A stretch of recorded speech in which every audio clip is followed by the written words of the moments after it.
మేము కాళేశ్వరంలో ఉన్నటువంటి ప్రతి కాంపోనెంట్‌ని మేము విజిట్ చేసినాం. ప్రతి కాంపోనెంట్, ప్రతి బ్యారేజు, ప్రతి రిజర్వాయరు, ప్రతి ఆహ్, పంప్ హౌజు మేము విజిట్ చేసి వచ్చినాం. 3 రోజుల పాటు.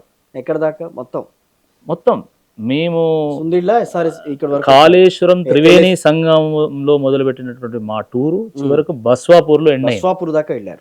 మేము వెళ్ళాం. ఉదయం 6:30కు ప్రారంభమయ్యేటువంటి మా టూరు మళ్ళీ తిరిగి 8 గంటలకు ఎండ్ అయ్యేది. మార్నింగ్ టిఫిన్ చేస్తే మధ్యాహ్నం లంచ్ కూడా మేము ఎక్కడ చేయలేదు. చివరకు మళ్ళీ 8 గంటలకు మా ఏదో ఒక ప్రదేశం కానీ కార్యకర్తల ఇల్లు కానీ ఏదైనా హోటల్ కానీ అక్కడికి వచ్చి మేము అక్కడ బస చేసేటువంటి వాళ్ళు, అక్కడ మళ్ళీ భోజనం చేసేటువంటి వాళ్ళు.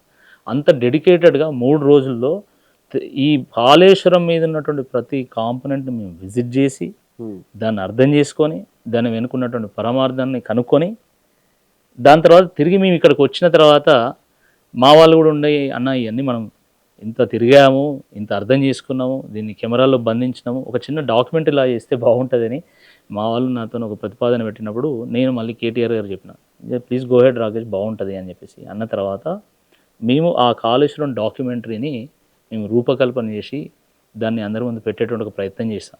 నిజంగా మేము కాళేశ్వరంలో ఉన్నటువంటి అన్ని రిజర్వాయర్లు మేము తిరిగిన తర్వాత మాకు అనిపించింది ఏంటంటే కాకతీయ గొలుసుకట్టు చెరువులు నిర్మాణం చేసి ఒక చెరువు నిండిన తర్వాత ఇంకో చెరువులోకి మత్తలు పడి నీళ్లు ఆ మత్త నుంచి దునికి కాలువలలో పడి మళ్ళీ ఇంకో చెరువులోకి వెళ్తాయి, మళ్ళీ ఆ చెరువు నుండి ఇంకో చెరువు, అట్లా తెలంగాణ వ్యాప్తంగా వాటర్ స్టోరేజ్కి ఒక అద్భుతమైనటువంటి ఒక ప్రణాళికను కాకతీయులు రూపకల్పన చేసి ఆ చెరువులే మనకు అన్నం పెట్టినాయి ఈనాటి వరకు.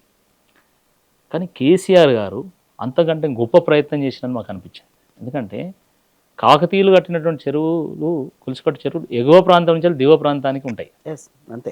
కానీ కేసీఆర్ కట్టినటువంటి రిజర్వాయర్లు ఇది దిగువ ప్రాంతం నుంచి ఎగువ ప్రాంతానికి వస్తాయి. ఇది చాలా గొప్ప విషయం. మేము ఆ నీళ్లు మేడిగడ్డ నుంచి ప్రవాహము, మేడిగడ్డ, అన్నారం, సుందిల్ల ఇట్లా రకరకాల ఒక్కొక్క బ్యారేజ్ నుంచి ఒక్కొక్క రిజర్వాయర్ నుంచి తరలి వచ్చి వచ్చి వచ్చి హైదరాబాద్కి చేరుకున్నటువంటి ఇదంతా నేపథ్యాన్ని చూసిన తర్వాత కాకతీయులు గొలుసుకట్టు చెరువులు కడితే కేసీఆర్ గారు గొలుసుకట్టు రిజర్వాయర్ నిర్మాణం చేసిండు. ఆ విషయం మేము చెప్పినాం. అదే కాదు, అక్కడ ఒక్కొక్క బాహుమలి మోటార్ని చూసిన తర్వాత అసలు కేసీఆర్ గారు కానీ లేకపోతే అప్పుడు ఉన్నటువంటి కాళోజీ, జయశంకర్ వీళ్ళు కన్నటువంటి కళలను అవి సాకారం చేస్తున్నట్టుగా మాకు అనిపించింది.